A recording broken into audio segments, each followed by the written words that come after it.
Hello, I am Dr. AJ Kumar, PhD. Um, so I so I haven't worked on ophttpd in a while. I actually worked on it a couple days ago, and I did record myself, but the whatever I did 20 minutes of work intermixed in a 3 hour long recording, and so I don't think I'm gonna publish that. Maybe we'll see. But here, let me close this. Um,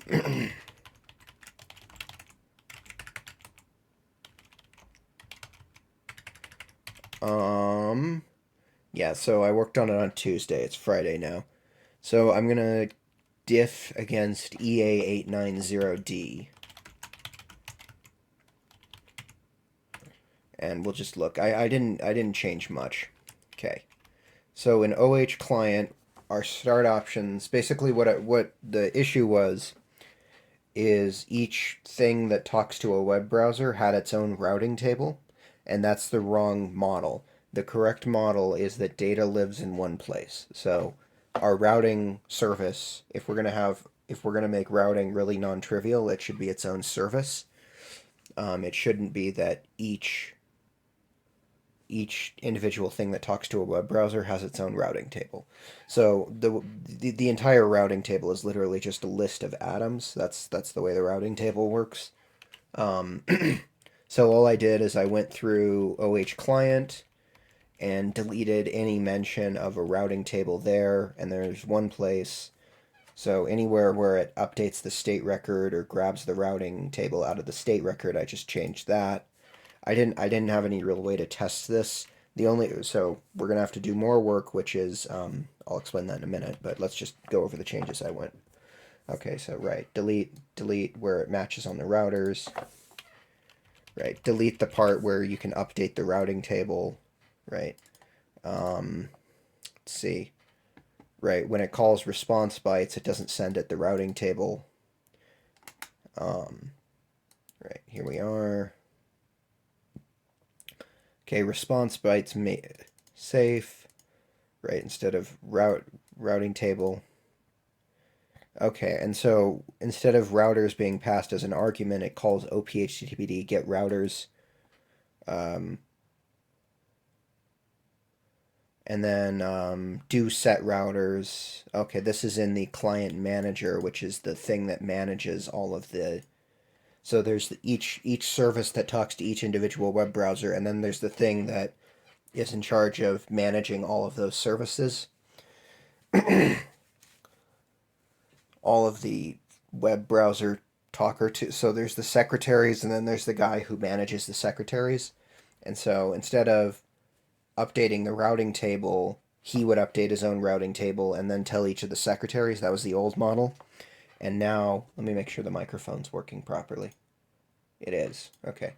Now, instead of I update my routing table and tell each of the secretaries, anytime one of the secretaries needs to do routing, she just comes and talks to me. Okay, so I just commented that out and update the state record, and that's it. Okay. This is ophttpd. Now, the only way I have to test this is... Oh, and there's one more change I wanted to make. So, I think it will be an OH route. Can you handle? Right, okay.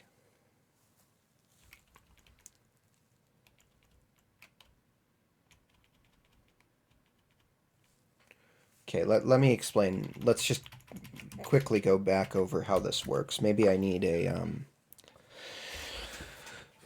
maybe I need to draw something really quick. This is going to be a very short video. But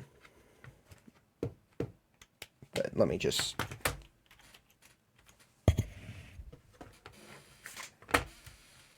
Okay. So, the way this startup does nothing.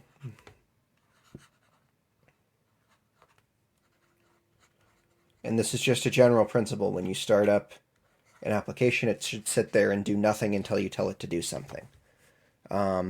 And that's just so that if you have a bunch of applications that all need to start up in some sequence, then you can predict the behavior by just by default. Every application starts up, and when it starts up, it does nothing until you tell it to do something. Okay. The next would be you tell it to listen to a port.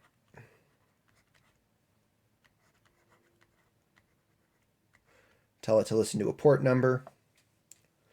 Then this would open a listen socket.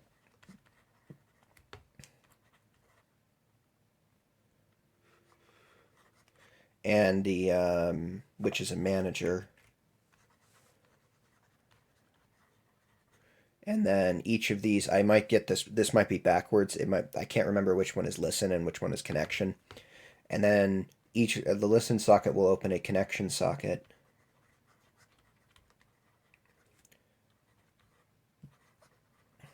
And this is the secretary. So this is the thing that talks to each web. The connection socket is the thing the secretary has to talk to each web browser. One secretary per web browser. Okay, then the connection socket, it gets some TCP data over the connection socket, sends it to the parser, which maybe there's a parsing error, but let's just, it might it would handle a parsing error, or handle malformed request, something like that. Let's assume the request is valid. Okay, then that gets sent to the router. Okay, and then what the router does is, so the what I was calling the routing table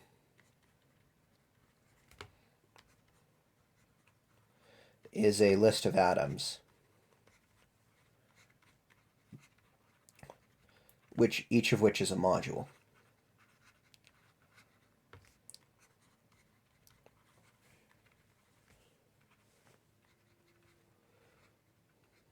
Okay, and what the router does in this case,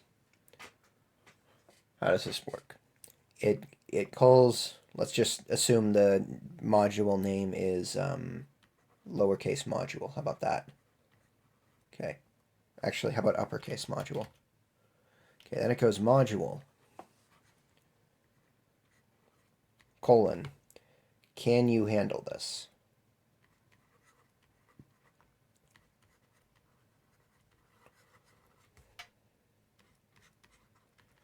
And I think it gets the URI, which I think is a string. It might be binary. I don't remember. I'll have to go look. The URI and the method. So this is like get or post or something like that. And this will return either yes and the name of a handler, which is again a module,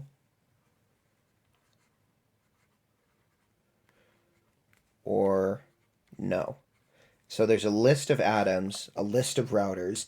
It asks each router in order, can you handle this request, until one of them says yes. If all of them say no, it sends back a 404 error. Okay, but let's assume one of them says yes. Then it goes handler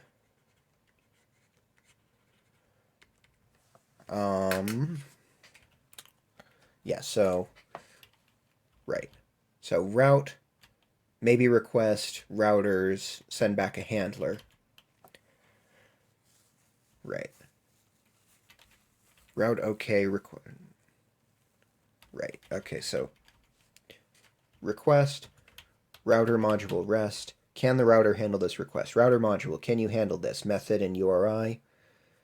Case, can the router handle this request? Of yes, handler, return the handler. No, try going through the rest. And out of routers, return 404. There we go. Which this is a handler this is the default 404 handler that's built in. There's only 3 handlers built in: the bad request, request timeout, and 404.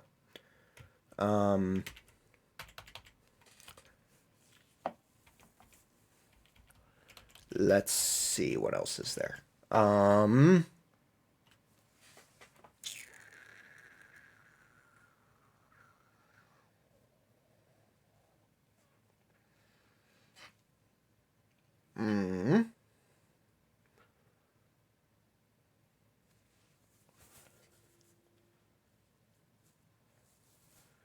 Yeah, there's no anyway. It doesn't matter. For now, we can make this prettier later. Um. Okay. Let's go here.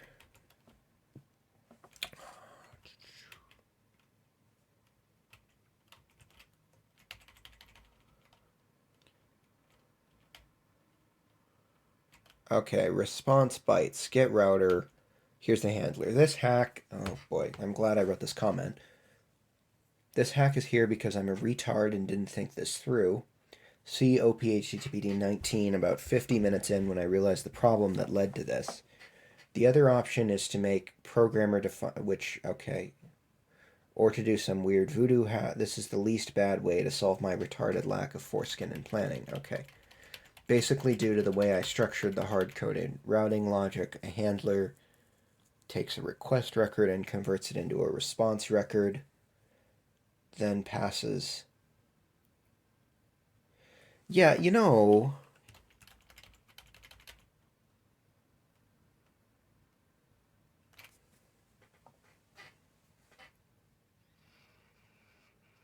it seems like it might be better to just have the user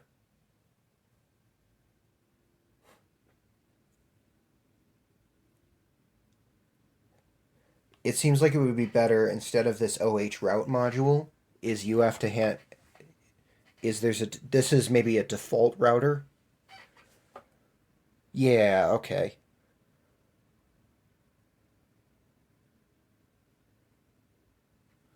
Okay. Okay, response, maybe request handler, handle.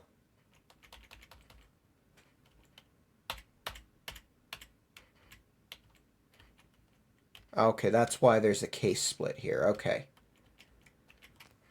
Now, what I want to do is the handler should not have to use my weird include file, I think.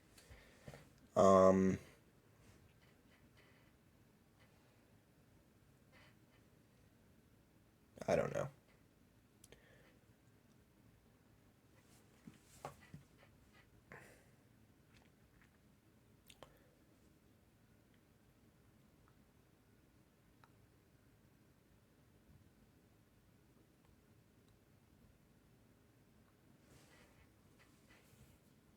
Should this request be changed to a map, basically?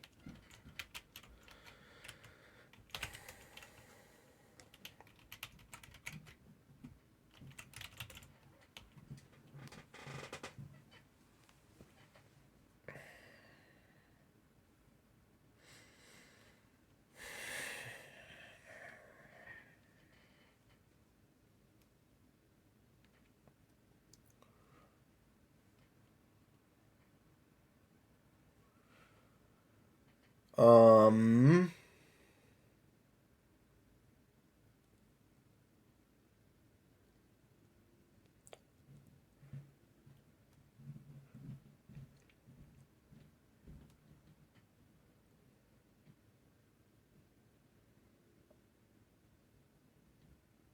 Hmm.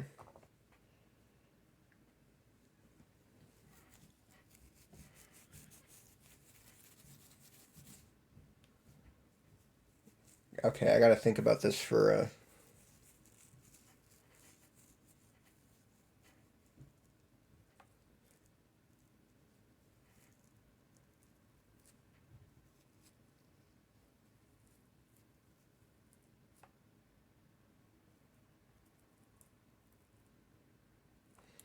Okay, how about this request? Yeah, let's add a little function here. Request to map.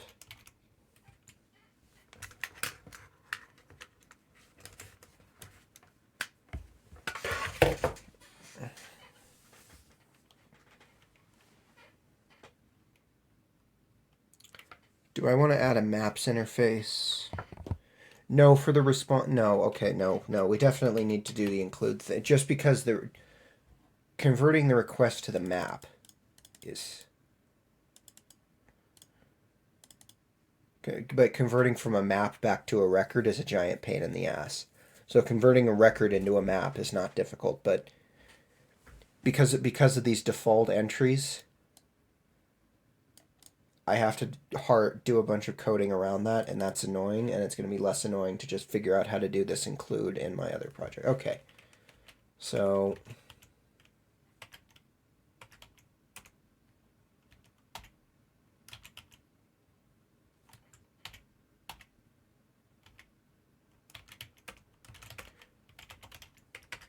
okay, but that was all we did was go through and change that thing where instead of the routers are now centralized. There's just a central list of routers. Um, Maybe I should call it a pre-router and a OK router or something like that. I don't know. We can always fix that later. Um, anyway, that I wanted to record a video explaining what I did. Um, yeah, and so this is how it works right now.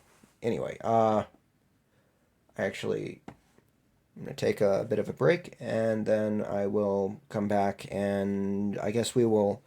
So there isn't any real way to test and make sure I didn't break anything right now. And so what I'm going to do is start a different Git repository for a static file server. So instead of it all being bundled up in one application, there's going to be multiple different applications that kind of have a uniform startup chain, and it's going to be, I guess, it's sort of evolving into an actual web framework, which is kind of interesting. Anyway, I will see you in the next video. Bye-bye. What did I say I was going to be doing? Yeah, we're not. I already fixed the router concept error, and we're not switching the interface to maps. So cancel that. Anyway, see you in the next video. Bye bye.